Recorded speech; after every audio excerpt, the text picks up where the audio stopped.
उसी जंगल में रहता था लियो, एक साहसी लेकिन नरम दिल वाला शेर, जिसकी सुनहरी अयाल धूप में चमकती थी। उसी जंगल में रहती थी रॉकी, एक फुर्तीली और हंसमुख कंगारू, जो अपनी बड़ी पूंछ और मजबूत टांगों की वजह से दूर दूर तक कूदने के लिए मशहूर थी। हालांकि शेर और कंगारू की दोस्ती जंगल में बहुत कम देखने को मिलती थी, पर लियो और रॉकी सबसे अच्छे साथी थे। दोनों हर सुबह मिलकर जंगल की सैर करते और नई जगहें खोजते। लियो धीरे चलता था और रॉकी उछल उछलकर उसके आगे पीछे कूदती रहती थी। एक दिन जब वे नदी के किनारे बैठे थे, रॉकी ने उत्साह से कहा, लियो, हमें आज जंगल की उस हिस्से में चलना चाहिए जहाँ रंग बिरंगे फूल उगते हैं। मैंने सुना है वहाँ एक जादुई चमक वाला पौधा भी है। लियो मुस्कुराया, अगर तुम कह रही हो तो चलो, मैं तुम्हारे साथ हूँ। दोनों दोस्त सफर पर निकल पड़े।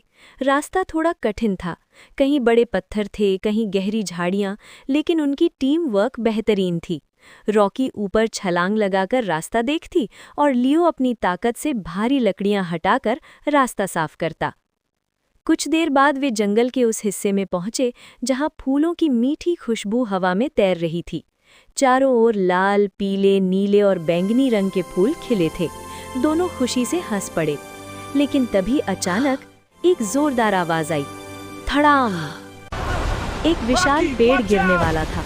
रॉकी डरकर पीछे हट गई, लेकिन पेड़ उसके सामने ही गिरने वाला था। लियो ने एक पल भी बर्बाद नहीं किया।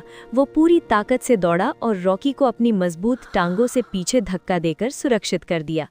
पेड़ लियो के बिल्कुल पास गिरा, लेकिन वो सुरक्षित था। रॉकी की आंखों में आंसू आ गए। लियो, अगर तुम नहीं होते तो मैं डर गई थी। दोनों ने राहत की सांस ली, पर उनकी यात्रा अभी खत्म नहीं हुई थी।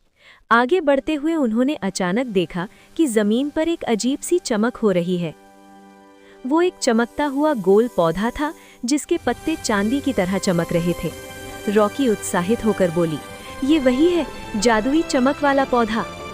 जैसे ही रॉकी ने उसे छुआ, पौधे से हल्की सी रोशनी फैली और हवा में एक सुखद गूंज सुनाई देने लगी। ऐसा लगा मानो जंगल उन्हें धन्यवाद कह रहा हो। लियो ने मुस्कुराते हुए कहा, शायद ये पौधा सिर्फ उन्हीं को मिलता है जो दिल से अच्छे होते हैं, और तुम तो बहुत अच्छी हो। रॉकी ने हंसते हुए कहा, और तुम सबसे बहादुर हो।